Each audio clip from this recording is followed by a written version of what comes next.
Guys, welcome है आपका आपके अपने चैनल फैमिली फॉरएवर में। तो वही आज का जो ब्लॉग है वो बहुत ही ज़्यादा स्पेशल होने वाला है। आज मैं आपको बताने वाली हूँ कि भाई देवउठान आने वाले हैं, तो देवउठान पे देव कैसे बनाए जाते हैं, उनको भोग लगाने के लिए क्या क्या सामग्री जो होती है वो चाहिए होती है, सब कुछ बताने वाले हैं, कैसे उनको जगाया जाता है। तो आज इस वीडियो में आपको यही बताने वाला। तो उसके लिए हमें गेरू और खड़िया दोनों चाहिए होती है। जो देव होते हैं वो हम दीवार पे बनाते हैं, और जो पदचिन्ह होते हैं वो हम ज़मीन पे बनाते हैं। तो जिस तरीके से मैं आपको दिखा रही हूँ उस तरीके से आप बना सकते हैं। ये गेरू से बनाए जाते हैं। खड़िए का यूज़ जो पदचिन्ह होते हैं वो खड़िए से बनाए जाते हैं।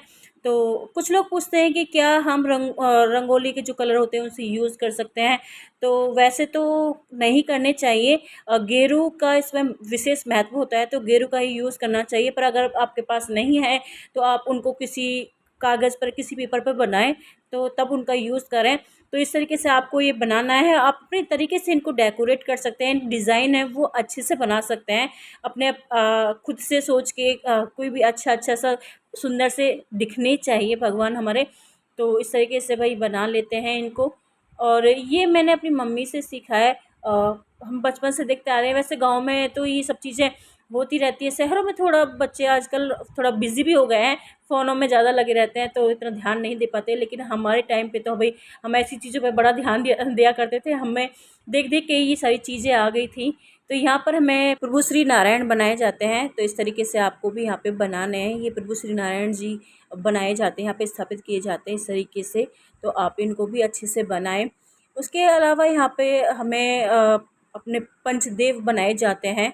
तो उनको भी यहाँ पे इसी के अंदर बनाना होता है। ये प्रभु का घर, एक तरीके से घर बनाया जाता है। तो यहाँ पर पंचदेव हम स्थापित कर लेते हैं। अगर मुझसे कुछ भी बोलने में गलती हो जाए क्षमा कीजिएगा। तो इस तरीके से हम यहाँ पर बना लेते हैं अपने पंचदेव। और यहाँ पर ओम स्वास्तिक बना लेते हैं इस तरीके से।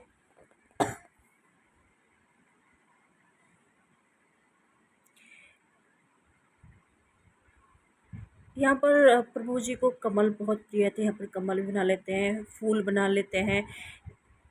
इस तरीके से आप वहाँ पर बना रहे हैं। ये हमारे माया चक्र बनाया भगवान श्री नारायण जी से ही निकलते हैं। तो यहाँ पे 7 चक्र बनाए जाते हैं, इसे माया चक्र कहा जाता है। इसके बाद यहाँ पर हमें प्रभु श्री गणेश जी भी स्थापित करने हैं। तो यहाँ पर इस तरीके से आप बना सकते हैं, जैसे भी आप बनाना चाहें उस तरीके से बना सकते हैं। तो यहाँ पर ये बना लेते हैं प्रभु जी अच्छे से।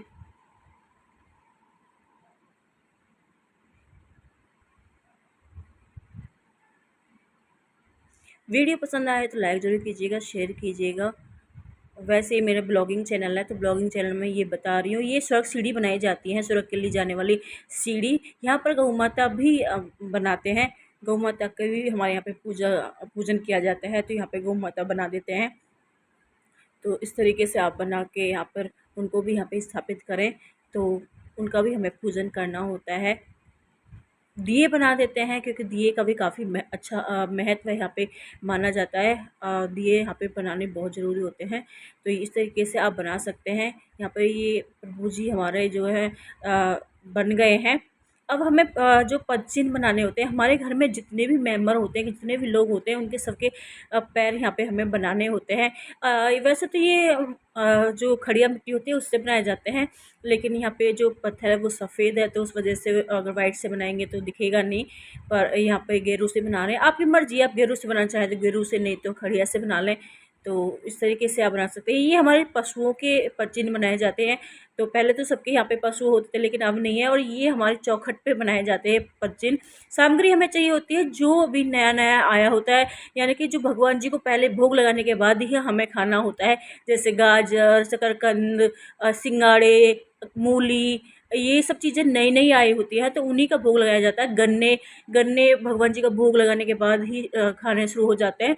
तो सबसे पहले भगवान जी को भोग लगाया जाता है, उसके बाद ये नई नई चीज़ें हम खाने आप खा सकते हो।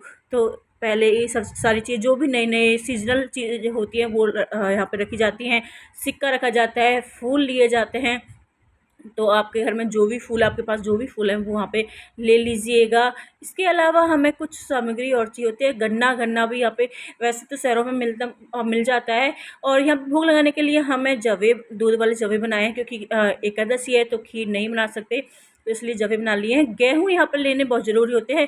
गेहूँ थोड़े ज़्यादा लिए जाते हैं क्योंकि इनका दान किया जाता है। तो आप अपने हिसाब से 1.25 किलो जितने भी लेना चाहें। उसके अलावा जल लिया जाता है क्योंकि जब प्रभु जी जगेंगे तो निंद्रा से उठेंगे तो उनको जल पिलाया जाता है। उसके अलावा बेसन का कोई भी मिठाई, लड्डू या कुछ भी ले सकते हैं। चने ले सकते हैं, बुने हो चाहे कच्चे हो। तिलक के लिए धूप, यहाँ पे गुड़ या खील बतासे, ये भी भोग के लिए ली जाते हैं। दिए लिए हैं, वैसे तो एक ही दिया काफ़ी रहता है, लेकिन जब प्रभु को जगा दिया जाता है तो उसके बाद 4 दिए और जलाए जाते हैं। तो इस वजह से हमने 5 दिए यहाँ पर लिए हैं। ये हमारा प्रभु को भोग लगाने के लिए हो गया। अब किस तरीके से भोग लगाया जाता है वो बताते हैं।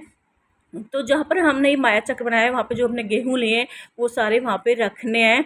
और गेहूँ थोड़ा ज़्यादा ही लीजिएगा क्योंकि ये दान किए जाते हैं। इस तरीके से उनको रख देना है। देखिए ये दिन में ही बनाए जाते हैं। आप नहा धो के इनको बना दीजिए। उसके बाद ये गेहूँ यहाँ पे रख के, जो सिक्का है, जो सामग्री आपने ली है, सब यहाँ पर रख के रख देनी है। जो भी आपने लिया है सीजनल होने चाहिए, जो नए नए आए हैं वही यहाँ पे लिए जाते हैं।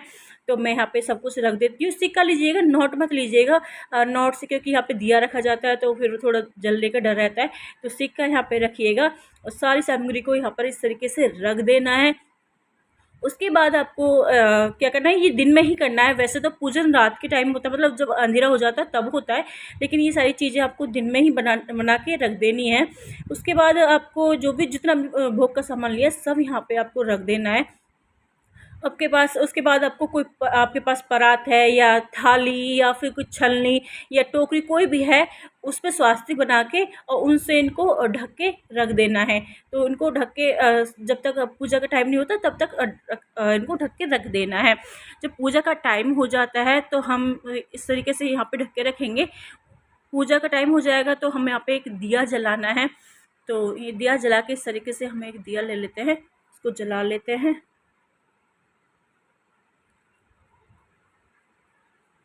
इस दिए को हमें इस परात के नीचे रखना है, जिस तरीके से मैं रख रही हूँ इस तरीके से संभाल के रखिएगा। तो इसको रख देना है इस तरीके से, इसको पकड़ना है, प्रॉपर ढकना नहीं है, फिर हमें एक तरफ से पकड़ के ही रखना है।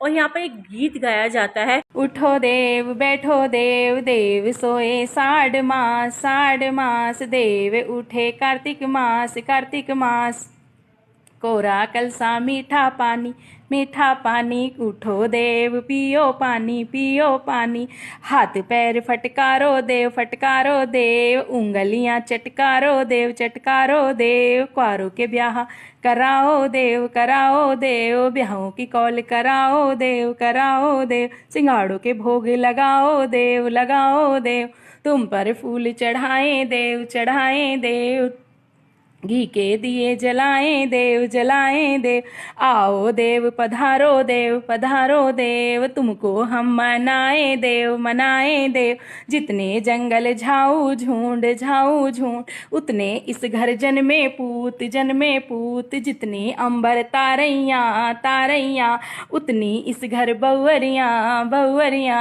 जितने जंगल ईट और रोड़ा उतने इस घर हाथी घोड़ा ओले कोले धरे अनार।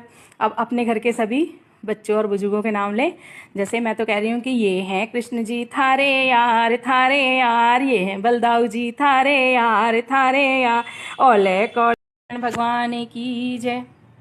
आप सबके लिए इस तरीके से करने के बाद पूजा हो जाती है, जग जाते हैं देव। अब हमें प्रात हटानी है। यहाँ पर जो लौ की जो काजल बना है इसको सबके आँखों में लगाना और बच्चों की नज़र उतारनी है इससे। और इसके बाद हम भगवान जी को भोग लगाएंगे। तो जो भी चीज़ें हमने यहाँ पे रखी हैं, जो भी खाने के लिए, पहले तो तिलक करेंगे। तो सबसे पहले उनका तिलक करेंगे। यहाँ पे श्री नारायण प्रभु जी का तिलक करेंगे। उसके बाद यहाँ पे जितने भी देवता हमने यहाँ पे विराजमान करे हैं उनका तिलक करेंगे। स्वर्गसीढ़ी है उनका तिलक करेंगे। गौ माता का, श्री गणेश भगवान जी का, सबके यहाँ पे तिलक करेंगे। तिलक करने के बाद यहाँ पे हर किसी को तिलक करना, पूजन करना है। और जो सामग्री हमने चढ़ाई है उसका भी हमें पूजन करना है। तो यहाँ पर उनको भी हम तिलक लगा लेंगे इस तरीके से। इसके बाद भोग लगाएंगे। जो भी आपने यहाँ पे भोग के लिए रखा है सब में से प्रभु जी को भोग लगाना है। जो भी बनाया है आपने बहुत सी जगह तो रोटी सब्जी भी बनती है। तो सब चीज़ का भोग लगाना है प्रभु जी को। इस तरीके से जो भी आपके घर में बना है, जो भी आपने पूजा के लिए रखा है, सब इनको भोग लगाना है। उसके बाद आपको इनको धूप देनी है। उसके बाद फूल अर्पित करने हैं। इनको धूप देने के बाद फूल अर्पित करने हैं। धूप हम इनको दिखा देंगे, उसके बाद फूल अर्पित करेंगे और प्रभु से हम क्षमा याचना भी करेंगे और उनसे कहेंगे, हे प्रभु, हमसे जो गलती हुई क्षमा करें। आप माता लक्ष्मी के साथ हमारे घर में विराजमान करें और हम पे कृपा बनाए रखें। तो इस तरीके से प्रभु के हम प्रार्थना करेंगे इस तरीके से, और अपनी क्षमा याचना भी मांग लेंगे। अगर हमसे कोई गलती हो जाती है तो उसके लिए भी क्षमा ज़रूर मांगनी चाहिए। अगर आप कोई भी पूजा कर रहे हो तो उसमें क्षमा याचना भी करनी चाहिए। हो सकता है गलती से कोई गलती हो गई हो। और उसके बाद हमारे जो दिए हैं 4 दिए, वो भी यहाँ पर इस तरीके से रख देने हैं। जो ये यहाँ पे भोग लगाने की जो सारे सामग्री है, यहाँ पर इसको बांट देना है। और जो गेहूँ रखे हैं उस पर कुछ और दक्षिणा देने के बाद उसको दान कर देना है। यहाँ पर ये सारा प्रसाद की तरह बांट दिया जाता है। इस तरीके से हमारे यहाँ पर होती है। और पूर्णमासी के दिन इनका हम विसर्जन कर देते हैं।